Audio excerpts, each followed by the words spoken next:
Rockingham County government presents You've Got Grit.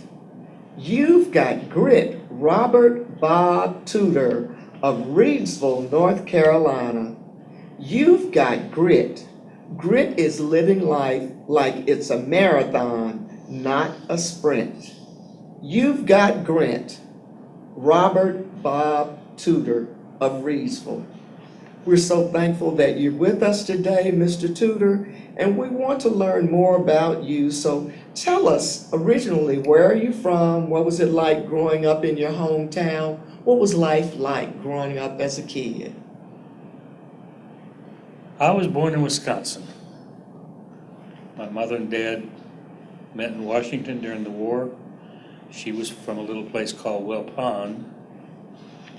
And after the war, when they got married, they settled in a place called Fond du Lac, which was right outside of Well Pond.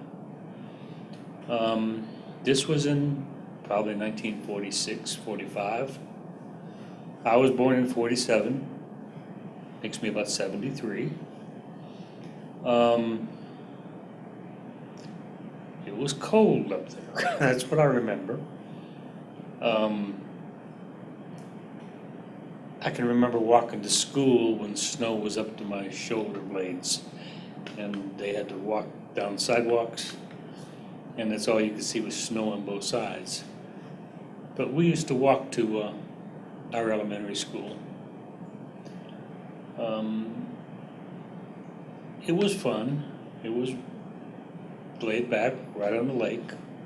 I can remember going to the big outdoor movies and begging my dad for a hamburger at the local restaurant set right outside the movie theater called the Root Beer Hut. And those were the fun times. We moved to, Dad developed cataracts, and back then it was a serious operation. He worked for Keycafer Corporation. They built outboard motors. He knew he would have to give up his job.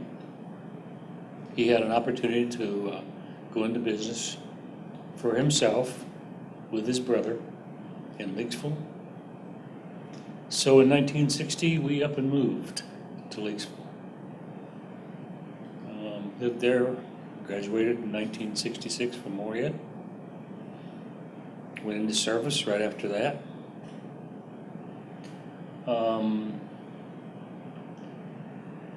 Was in the Air Force with Air Sea Rescue. Stationed in, for the most part, in Spain and England. As a naive young kid, I didn't get to see, or was afraid to see, much of Europe, so I stayed on the base all the time. And really, really regretted that now. But back then you didn't make much money in service. So you were more restricted to the base than actually getting out and doing any visitation, so to speak, or traveling. You've been quite an entrepreneur, and we'd like to hear more about your background and training, how you became a businessman. There was no training. You don't get trained to be an entrepreneur. It's something that you develop, and it's almost an innate quality. I say that because you have different reasons for wanting to be an entrepreneur. When I started, after I got back from service, I went back to college a little bit, got married. Because of the fact that I was having my first child, I had to leave college. I went to work for Sears. Then I went to work as a manager for TG&Y. And the old people remember TG&Y on Freeway Drive. But 60 hours a week with no overtime pay, walking those floors continuously, made me realize that I wanted to do something more with my life. I wanted to be able to control my own destiny. I wanted to get out and accomplish something that I wanted to do that was me, that if I wanted to make $5 this week, I could make $5 this week. If I wanted to make $105 a week, I could make $105 a week. Nobody was telling me what to do, or how to do it, or when to do it. That's probably what your first quality of an entrepreneur. It's not so much the money, it's the freedom. I quit TGNY, and my first episode was probably my most successful, but I didn't realize it. And if I had kept that one idea, that one concept, my first business, I probably wouldn't have had any more, because I wouldn't have needed it. When I quit TGNY, I did a little sales work on commission, because I wanted to, here again, be able to control my own destiny, and that was the only way I could learn how to do it. And I found out what the numbers were. Now, in being an entrepreneur, it's all about numbers. When you do sales, it's all about numbers. When you do management, almost, it's all about numbers. But the first thing I learned was, if I pounded on so many doors, I would get so many appointments or demonstrations. And when I got so many demonstrations, I would get so many sales. And for every sale, I could make so much money. So every day when I went out, I knew how many doors I needed to pound on, because it was a numbers game. After venturing into sales and building my confidence, being able to communicate with people, learning techniques, how to close, things like this, I decided to step out into something a little bit more aggressive for me. My wife got mad. She didn't want me to, quit. She didn't want me to step out. She was afraid. But I took $600 that I had saved up and went to Greensboro and bought a mail truck. And come back home, painted it white, went to Radio Shack, bought me 2 of these little CB radios that were 3 channels, put one in my house and one on a truck. Then I went and found me one of these old Coca-Cola coolers that you plug in. And I put it in there and built a counter. And I went down to welding place and had them weld me a bracket on the back of the truck that I could mount 2 LP gas tanks on. And I installed me a pizza oven in the truck. And my wife would sit at home, and I put out some flyers, and I stocked it in the cooler with pizza inventory. And Mara would get a call. She would relay the call to me on the CB.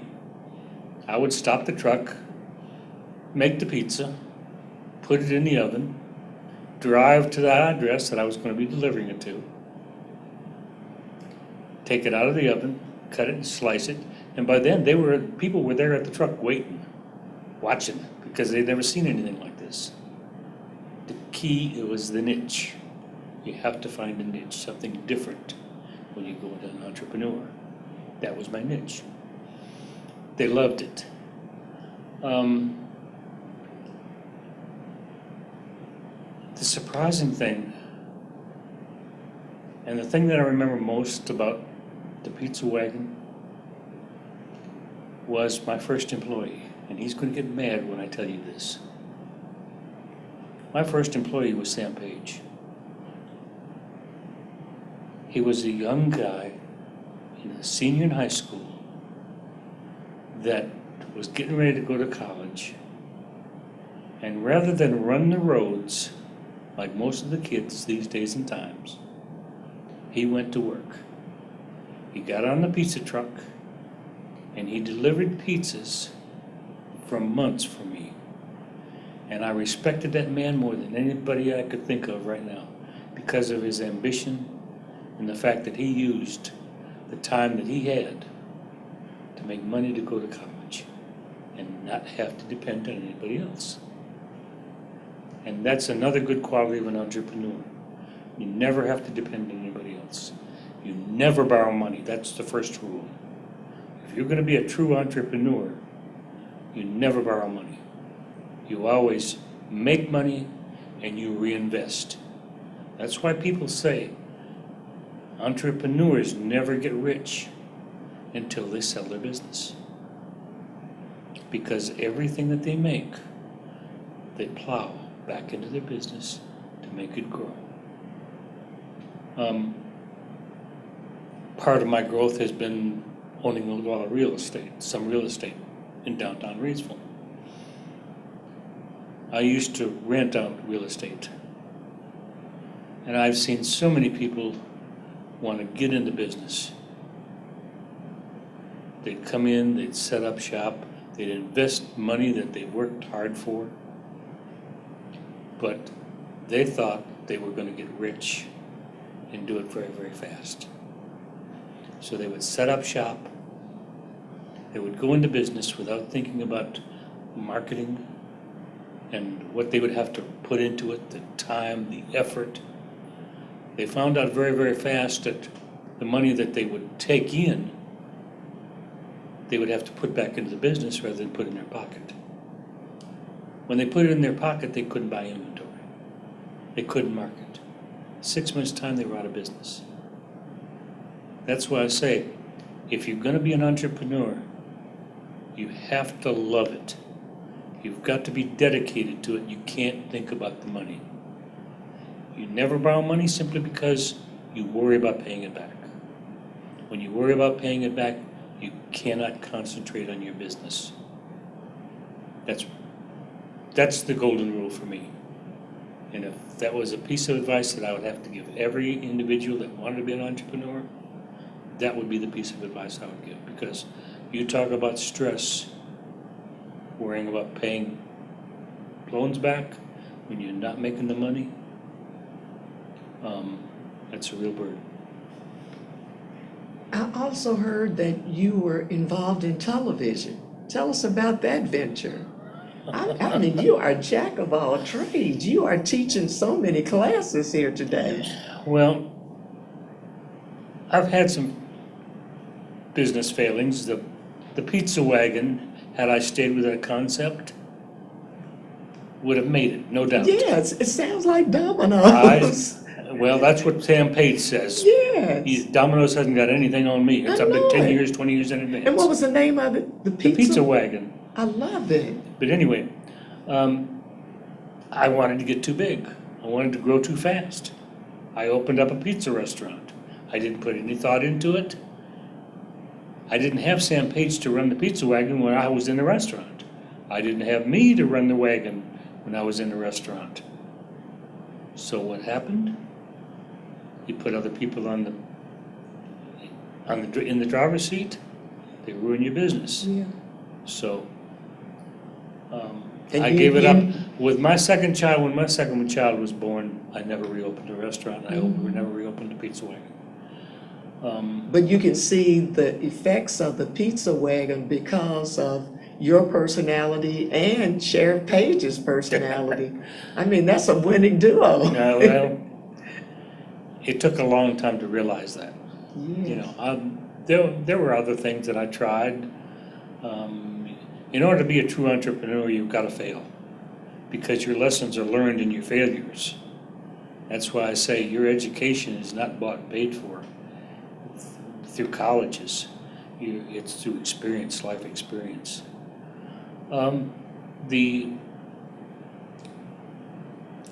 After the pizza wagon, I went back to work in the sales, and that's how I got involved with my lift chair company. I worked for a company that manufactured them, and I became a sales rep for them. Unfortunately, they were from up north. They would run national advertising. People would call me, or I would call them after they got the information, set up an appointment to go out there in the house, set up the chair, show them how to work the chair, show them its benefits, and everything would go nice. I mean, I would see people cry because it would be the first time they ever been able to stand up. And it was a very, very heartwarming job until they heard the price. When they heard the price,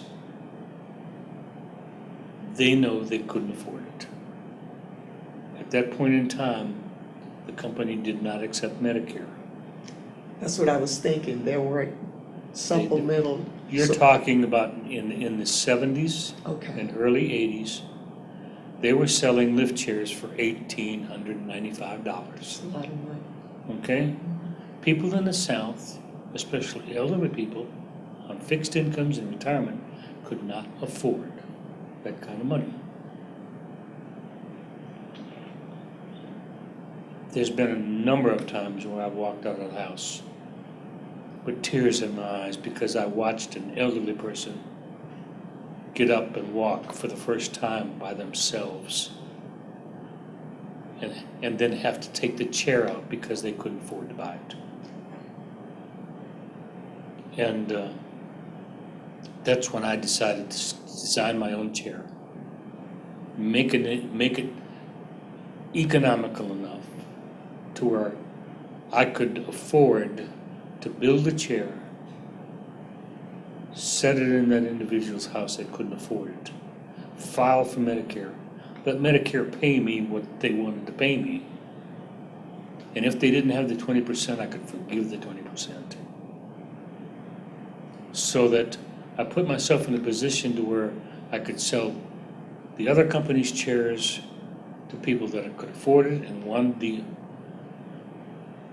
the niceties, yet at the same time, I could fill that niche. Remember that word, niche. Fill that niche that other people couldn't fill at that time. My wife got mad at me again because I took another $600 and I started in my basement,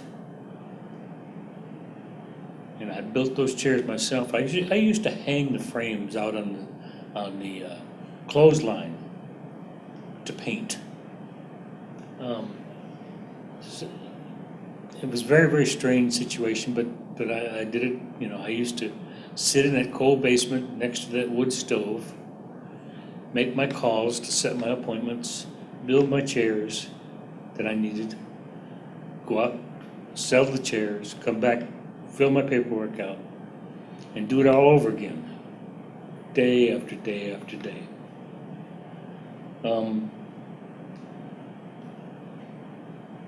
It got to the point where at one point in time I was too big for my basement, and it was all messed up, and my wife said, "You're leaving," you know. So I said, okay, and I went and rented my first building on Gilmer Street, the old TV station, and I put my lift chair company in there. And I hired my first employee to build lift chairs, and I started my first marketing. Now, I started my first marketing simply because I felt guilty. I felt guilty that I was using these other companies' leads and their marketing to sell my chair. So I said, well, if I can develop my own marketing and sell their chairs to my market also, that one hand would wash the other. And that's what happened. I started doing my own marketing in North Carolina, and I got bigger and bigger and did a little television advertising. I even advertised out of WGN out of Chicago. That's a big station. That was a big station, but the thing of Yes. it is, it allowed me to cover the entire United States. And I developed representatives in every state with their own Medicare systems. I would deliver the chairs to them. They would do the same thing I used to do. And before long, I was sitting there with 30-some employees and a multi-million-dollar operation. Now, you had a patent on this chair too. No, I didn't have a patent. I had a trademark, but I You had didn't a have patent. trademark, okay, Okay. okay. The patent was on the lift and recline. Okay, All right, what I was building at that point in time was just the lift okay. part of the chair. But you found a niche. But I found the niche. Yes, sir. Okay. Eventually, I started building the whole line. After I decided to go independent and get away from the other company. But anyway, I built it. I built the company. Here again, not realizing what I had done or how I'd done it. But at that point in time, I was looking for a release. I was looking for something that would relax me, to get me out of that environment, because here again, being an entrepreneur, you want to focus all your attention and everything, all your energy on one thing. But that energy that I was focusing was getting to me, was too much. I needed to release. Some people use golf. I had other dreams and aspirations. I wanted to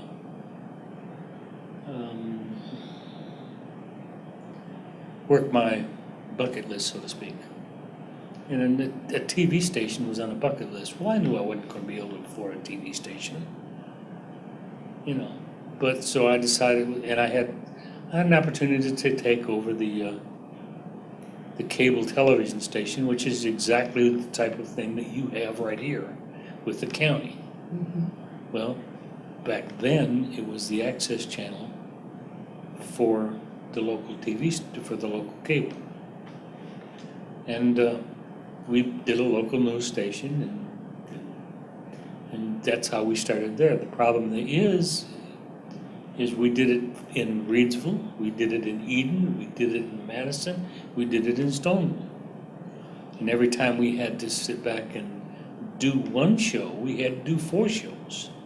We had to take the tapes and run them to each one of these head-ins and play them over each individual head-in so that people could see it, that it had cable everywhere in Rockingham County. That was a task. So I had to figure out some way of tying it all in.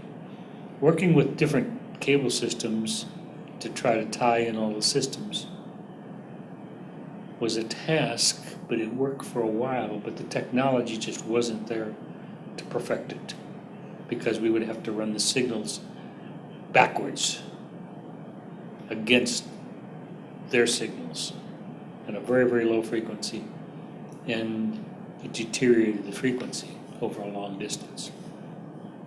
So I knew there had to be another way. And all of a sudden, LPTV came about, low power television. So I applied for a license and got the license. Bingo. Now I had to build it. And all of a sudden I started focusing all the revenue from the lift chair company into the TV station, because I'd started a monster that I couldn't stop. And that's how I ended up in the TV business. Oh my goodness. And I stayed in that business, and I stayed in the lift chair business till the late 90s, I think. when I finally sold the TV station. And I got out of the lift chair business when my wife found me in the warehouse one day walking around in circles pushing a broom. Then she knew that I was done. Yeah. All my energies, I was exhausted mentally, physically, Yeah. on the verge of a nervous breakdown, just completely burned out. She said, "You're out of it, you're gonna quit." You have a good wife. She is my mentor. That was my next question. Right. She is my mentor. Yes. You all make a good couple. She went to work and kept us afloat for about 7 years. While I went back to school to learn how to think again. That's how bad the burnout was. Mhm. And fortunately, I had diversified myself during the days of the lift chair company, that I had kept the real estate. And about 7 years later, the juices started coming back again, as I like to say. We're back. And I could think, and I got ambitious, and I went to Myra one day and said, "I think I'm going to try it again." And she said, "No, you're not." And I said, I have to be able to contribute to this household. I can't let you continue to, to carry the load all by yourself." And against her better judgment, she let me do it, and I started the event center. The Reedsville Event Center. The Reedsville Event Center, and that's what I have now. And think about all of the happy couples who've had weddings there. And It's had its ups and downs, believe me. Yes. But it was a successful venture. Again, it started with $600 in my pocket. it's always $600. It's always $600. Another story I had to. I've always remembered the golden rule: you never borrow money. I used to be in a coin club and collect coins during the 7 years.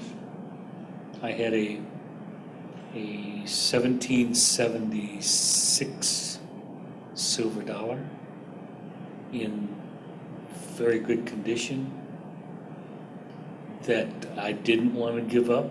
It was my best coin. But I went down here to McKinney Installation, and I swapped that coin to put insulation into that business.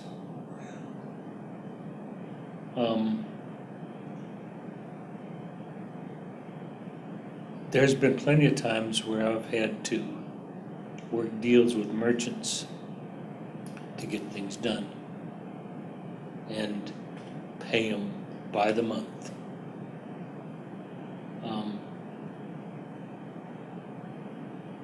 Just to make sure that when under the gun, I had to get it done, so to speak.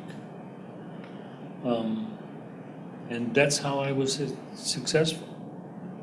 Just, Myra calls it wheeling and dealing, but I call it being practical. It makes a lot of sense. It does. Makes a lot of sense.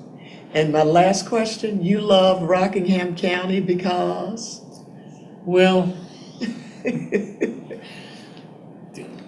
let me put it like this to you. I can say that truthfully in the past tense. I don't know how I feel about Rockingham County now, because it's changed so much.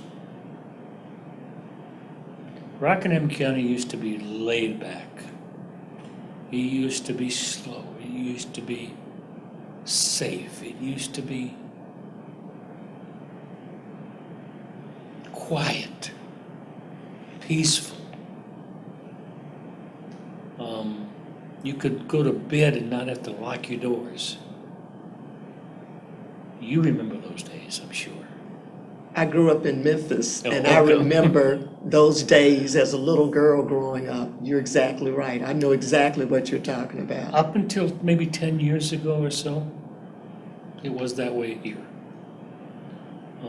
But the world has changed. The world has changed, and you know,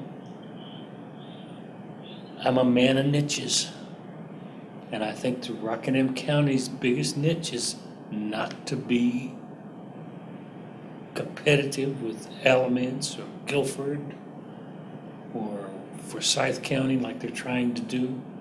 I think they need to just lay back, take it easy, and draw the people from the growing communities into this community so that they can get the relief and the relaxation that we used to enjoy.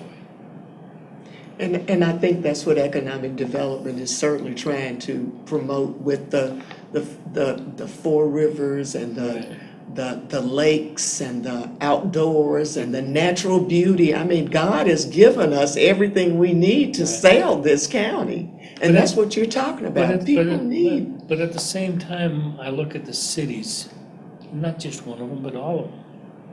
When they need city managers or key people, they don't stay in Rockingham County, they go outside. They bring people in from outside. And the people that they bring in from outside bring ideas from the outside. Their ideas. I see. Ideas from the north that don't work in the south. You know, instead of taking a homegrown individual that's home and raised here into that slot, they want to bring people from outside in. And I think it's really, really detrimental to the fairness of Rockingham County, because they're changing it too fast. They're changing the philosophy of city government. They're changing, and county government. They're changing the philosophy of the way this county was started, raised, its heritage.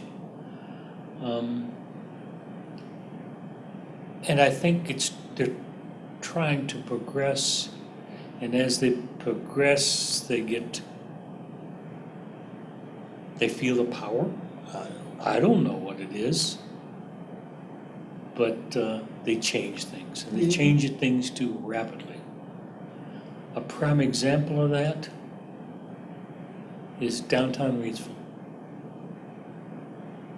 Downtown New Reidsville used to be one of the prettiest downtowns in the county. What made them pretty? The trees, the lighting, the atmosphere.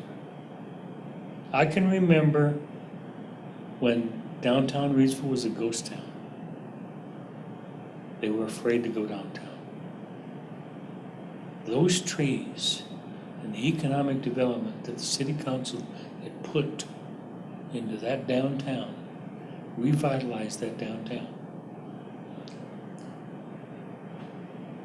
I realized that when I had to make a decision as to what I had to do with my property. Because my property was in a ghost town. It was devalued. And when I saw the revitalization and what was going down or being attempted in Reidsville, I saw a light. I had all this property, and I had to figure out some way of showing this new revitalization and overcoming the stigmatism of downtown Reidsville that it had. Mm-hmm. So I took the Reidsville Event Center, and I said, well, if I can put 100 senior citizens walk on the streets of downtown Reidsville on a Monday, Tuesday, or Thursday night every week, that would probably have a pretty big impact. So So in conjunction with a few key people, we started the dances on Thursday nights and Monday nights. We would bring a band in, senior citizens would come down. The police department in the city was very, very cooperative.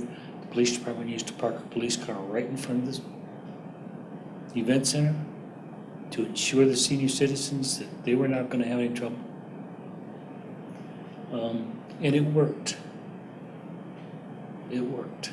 I saw the city turn 180 degrees. I saw people walking the streets, not in the mornings or evenings, all the time. And it wasn't because of the dance. It was because of what the city did, and the trees, and the revitalization. But then all of a sudden, the trees started giving them trouble. Roots, messing with water lines. So instead of taking care of what they had built, they decided just to eliminate the problem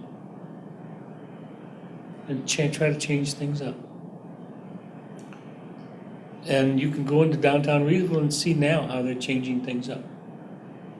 I don't know how it's going to work, but rather than reinvesting and continuing changing one tree out at a time, as it became a problem, they just decided to cut the trees down. And that's what I'm talking about as far as change. I don't think that change would have happened had you had people running the powers that be from Rockingham County.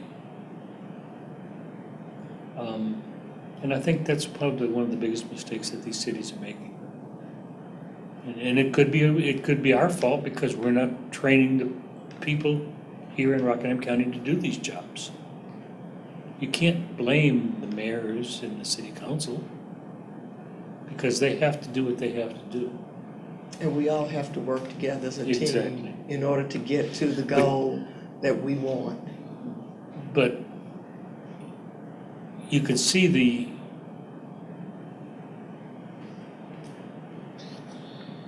I just think things are moving too fast.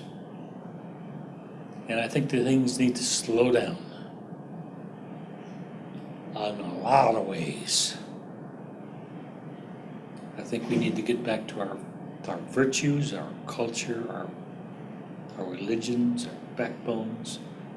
We need to go back to what we came from, being friendly and cooperative and Getting along, hometownish. speaking, waving, and I think that's one of the things I hear most from people who move from other parts of the country and they're not accustomed to speaking to people, and that's the way I was raised as a kid in Memphis. Exactly. On Beale Street, you spoke to everyone. Exactly. And that's what you're saying. That's what we're losing. Well, we want to thank you for what you've shared today, and I thought you were going to talk about one thing, but it ended up, you talked about more than business. You talked about how to live, life skills, and what you have to do in order to make it in life, and sustainability, and how you need to know within yourself how you can contribute and how you can take care of your family. Plus, you connected with a good wife. My mentor. Your mentor. Yep. You've got great. Today she can get anything she wants. And she certainly deserves it. Hats Because she off to Mrs. Tudor. You've got grit. Bob Tudor of Rockingham County. Well, I bet you all know a Rockingham County citizen you describe by saying, "You've got grit." Please email us a paragraph describing a Rockingham County citizen you think Spectrum 1304 should interview for You've Got Grit. Simply email your paragraph to mscott@co.rockingham.nc.us. That's mscott@co.rockingham.nc.us. You've got grit. Thanks a lot, and look forward to our next show of You've Got Grit.